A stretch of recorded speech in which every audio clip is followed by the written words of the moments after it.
Ilang beses na tayo nagkaroon ng mga pare ko, puro baboy, manok, so yung mga pare ko. So ngayong araw, magluluto naman tayo ng ginataang isdang pampano. Ayan o. Ayan mga pare ko, so napakasimple lang iluto to, kahit kayo alam nyo na yan. Kahit di ko na paliwanag, isa na lang natin yan. So tara, magluluto na tayo. Let's go! So unang gagawin natin mga pare ko, hihiwain muna natin yung ating pampano. So malinis na nga yung mga pare ko. Ayan, natanggalan na natin yung laman loob niya at saka yung hasang. Ayan, so hiwain muna natin yan. Ayan. Nasa inyo na yan kasi siyempre i-design na rin natin yung pagkahiwa niya. Ayan.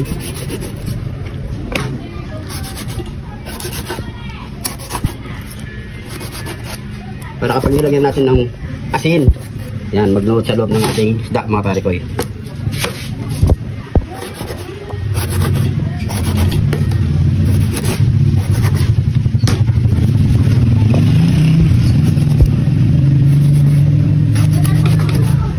So yan mga pare ko, maglalagay na lang tayo ng iodized salt.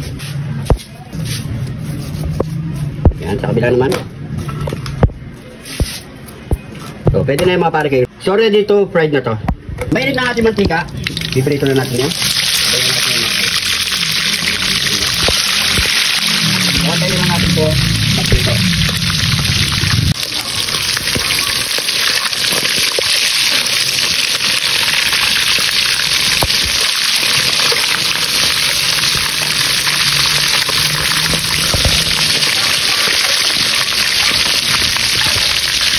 Luto na ang ating pampano.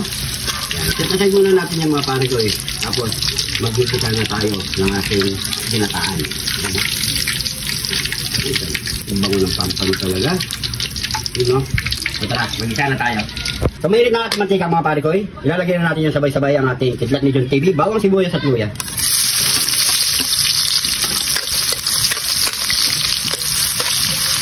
So tayo lang natin lumabas yung kanyang aroma.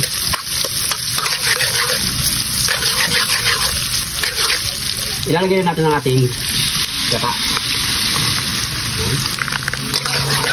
Alam natin yan. Maglalagay tayo ng isang basong tubig.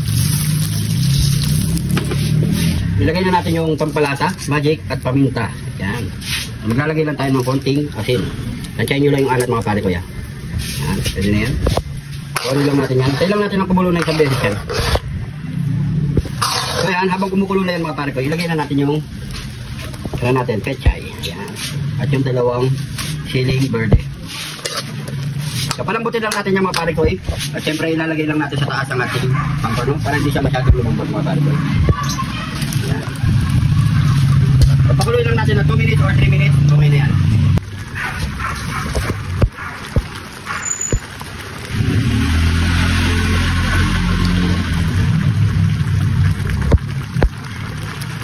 Ayan mga pare ko yan, medyo lumapot na ang ating sarsa.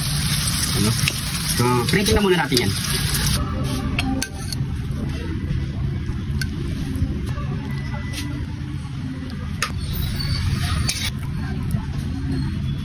Ito na ang ating nilutong ginataang pampano. Ayan mga pare ko bango. Siyempre, ano pang kasunod yan?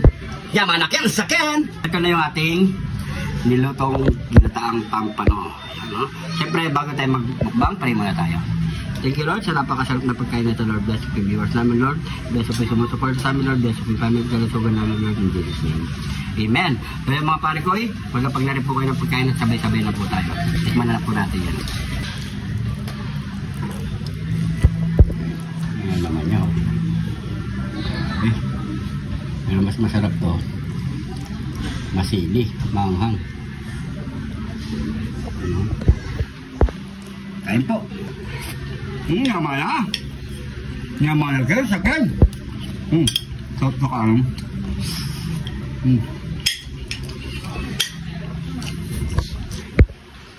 Ba talaga sa lasa ng pampano na isda na to.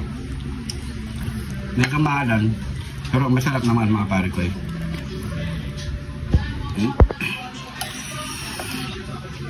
Sili. Gulay. Sarap. Kalasa sa kanin.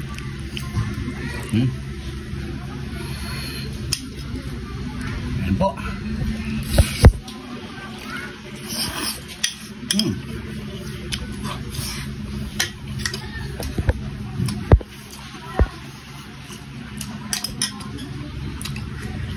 Grabe. Masarap to sa ginitaan mga pare ko eh. Kasi karamihan niluluto nila dito. Sweet and sour. Pero bira na lang nila ginata to. So ginahin natin mga pare ko eh. Solid pala. Solid ang sarap. Talagang pinatuyo natin yung tarsa niya sa kanyang isda. Pampano. Grabe. Tsaka yung ano niya, yung naman ng pampano, medyo nag-juicy siya.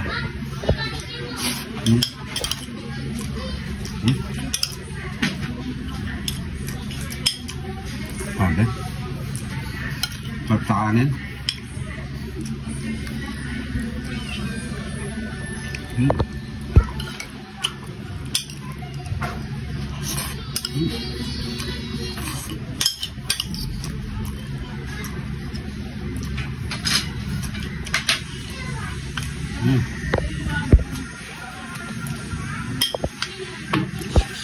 Ang gusto ko na lang kamayan. Sarap.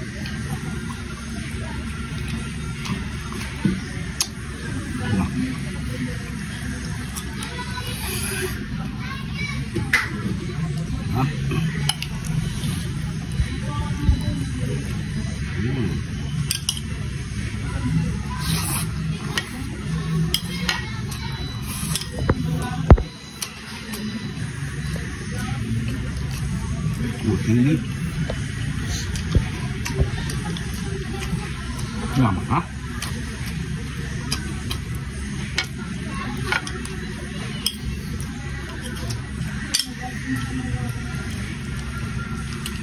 Isang talaga pagmanghang.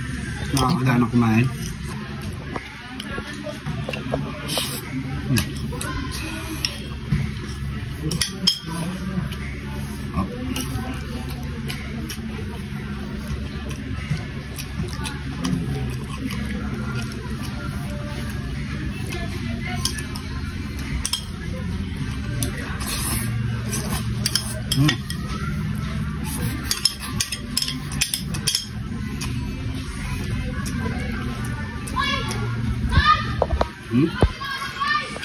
Up. Last bite.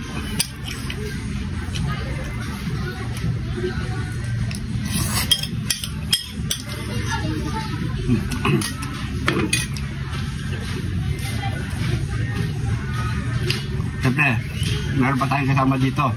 Ayan, cameraman, saka siyempre yan. Inom na tayo.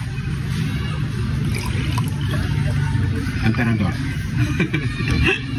Juice mga pare.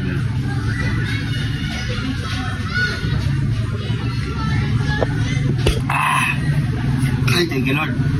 Dahil mga pare ko, maraming salamat sa panunod. Sana lang gusto nyo to. Pasyahan na lang po ang ating video. Kung napapad ka naman sa video na to mga pare ko, pag-comment kung saan umabot ang ating video para alam natin mga pare ko. Maraming salamat sa mga bagong followers natin dyan. Welcome na welcome po kayo dito. At syempre, yung mga hindi pa nakapollow dyan, mag-follow na mga pare ko. Siguro hanggang dito na lang. Ingat po kayo lagi dyan. God bless po.